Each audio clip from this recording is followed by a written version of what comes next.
Jasage de jeu de rôle on the go. Dans le fond, je vais parler de Kazayazos, que j'avais le goût de faire le setting puis en document PDF pour le partager. Puis je me suis fait traiter d'agace parce que j'en parle pas, tu sais. J'ai déjà fait... je sais pas si j'ai fait une vidéo officielle là-dessus, mais tu sais, je sais que j'en ai déjà parlé ça et là. Non? Ça et là. Puis, ben, je vais en parler comme plus officiellement là dans cette vidéo. Kazayazos, c'est ça. C'est un village de chasseurs dans une plaine que j'ai appelée la plaine de chasse. Ce nom-là, depuis que je suis jeune, que j'aime ce nom-là, la plaine de chasse, la plaine de chasse. Fait que j'ai décidé d'en faire un setting. À l'ouest de Kazayazos, t'as un swamp, puis dedans, ben, il y a un village d'hommes lézards. Après ça, au nord, c'est la chaîne de montagne, puis il y a des ruines. Ces ruines-là sont... Il y a un portail de démons ouvert dedans, fait que ça spawn des démons dans ces ruines de ville-là, t'sais. À l'est, t'as la fin de la chaîne de montagne, et c'est des... Oups! Il dit c'est le gaz trop fort, j'ai écrit c'est le camp à pleine face.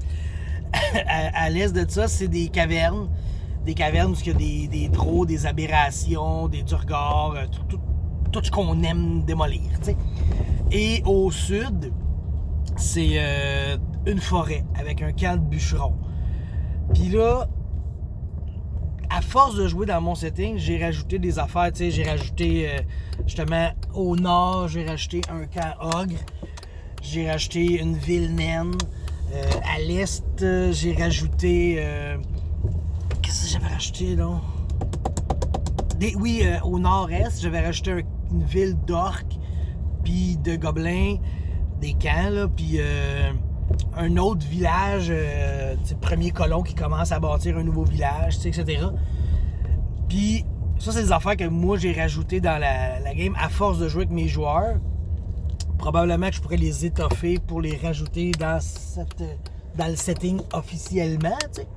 Fait que, en gros, c'est ça. Puis ce qui était intéressant du village de chasseurs, c'est que il y avait un tableau de chasse. Puis le tableau de chasse, c'était à chaque jour, si tu ramènes un animal, ça te donne un point. Fallait que tu ramènes un animal, là, pas un troll. Là, c'était vraiment un animal de base. Et quand tu ramenais la prise de la semaine, ben ça, la prise de la semaine, ça donnait 3 points. Mais tu avais le droit une fois par semaine, ce 3 points-là.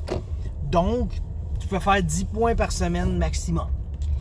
Puis, à chaque année, il y avait comme la fête des chasseurs.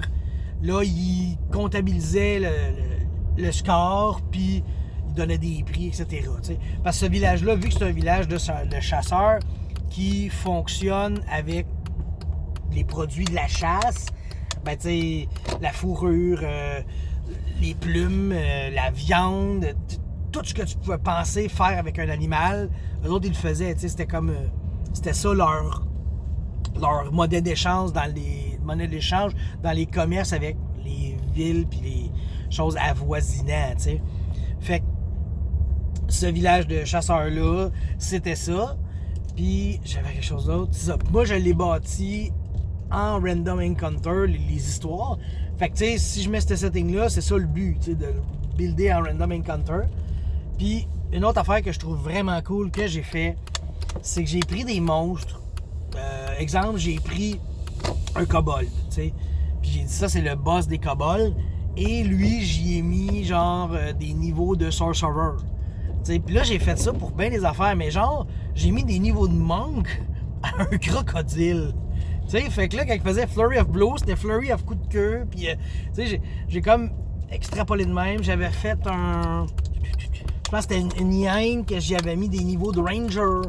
Tu sais, toutes des affaires de même qui faisaient que c'était drôle. Puis que les animaux, il y avait beaucoup de... Les animaux étaient vraiment uniques dans cet univers-là, tu sais. Fait que quand t'avais un boss à battre, ben, tu savais...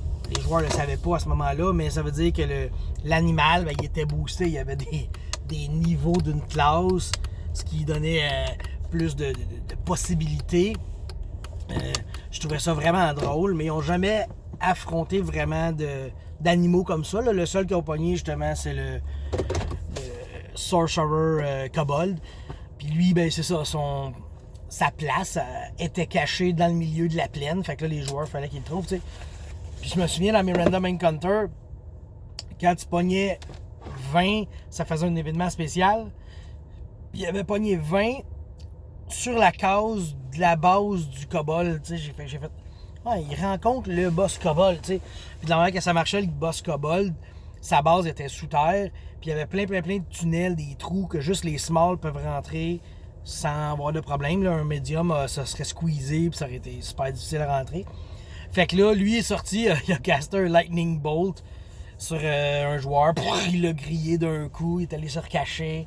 Tu sais, il utilisait ces techniques de combat-là, de se cacher, sortir, tirer, là, rester là une journée, puis là, quand les joueurs sont rentrés dans sa base, là, ça a été autre chose. Fait que c'est ça, mon setting, il y avait la plaine, la chaîne de montagne, la forêt, le marais, les villes de tout le monde. Il y avait juste une route qui passait à travers, parce que c'était une province un peu encerclée de stock, comme on peut voir.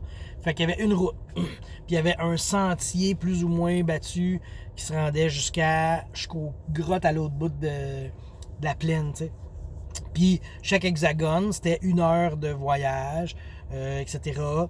Puis comme je dis, c'est ça, l'aventure s'est bâtie. Les Encounters ont raconté l'histoire et non pas l'histoire a fait les Encounters. T'sais. Parce qu'à l'origine, comme je disais, c'est comme j'ai brassé Ogre. Les joueurs ils ont affronté les ogres. Là, j'ai rebrassé Ogre dans le nord. J'ai fait encore un combat d'ogre, tu sais. Puis là, ils ont rebrassé Ogre. J'ai fait ouais, ça devient plate un peu de toujours affronter des ogres. Fait que j'ai dit, je vais rajouter que les ogres sont en train de tabasser des nains. Fait que là, ils tabassaient des nains et je m'attendais pas à ce que des nains survivent à cet encounter-là parce que je brassais genre 5 des 20. Puis ça, c'est comme la distance qui sont des ogres au moment du début de l'encounter. Fait que tu sais, ils pouvaient être quand même jusqu'à 100 pieds de l'encounter. Fait que tu sais, les archers avaient le temps de tirer, etc. T'sais. Puis là, j'avais comme roulé comme vraiment de la merde. Fait qu'on expliquait qu'il faisait pas beau, il y avait un brouillard, puis ils entendaient du bruit, ils ont vu les ogres. Ils ont réussi à sauver les nains. Fait que là, les nains ont pu leur parler qu'il y avait un village de nains au nord. Puis ce que j'ai fait, c'est que les nains ne parlaient que le nain. Donc, il y a juste le nain qui pouvait interagir avec eux autres, puis ils étaient très xénophobes. Fait qu'eux autres, ils n'acceptaient que les nains dans leur village, tu sais. Fait que là, en 2 minutes, j'ai dit 16 fois le mot de nain. Puis là, après ça, ils auraient pu aller les voir, les visiter. Ils ont... ceux qui ont sauvé, ils ont juste renvoyé dans le village, mais tu sais, ils auraient pu avoir accès à ce village-là, faire de quoi.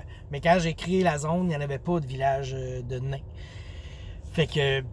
Tu sais, c'est ça dépend vraiment de ce que tu brasses, ce qui faisait que je rajoutais des éléments sur la carte. Tous ces éléments-là que j'ai rajoutés au fil de l'aventure, est-ce que je les mettrais dans le setting? Probablement, mais relativement peu étoffé pour qu'eux autres, les joueurs, puis que le maître qui utilise le setting, s'il y en a, décide beaucoup de choses. T'sais. Fait que c'est ça le setting de Kazayazos. C'était un village de chasseurs avec un tableau de chasse, puis le maire du village, c'était un demi-géant. Fait que c'est ça, puis le gros threat de la zone, c'était un géant. Puis il y avait un dragon aussi. Fait que, ben c'est ça. Fait que j'ai parlé de ce qu'on m'avait demandé. Je suis plus un agace. J'ai comme plus parlé du setting. Puis comme je dis, je vais essayer peut-être de le mettre sur papier présentable aux joueurs, parce que là, au monde, parce que là, présentement, c'est juste un amas de notes que j'ai. C'est ça. Fait que je vous laisse là-dessus. Bye.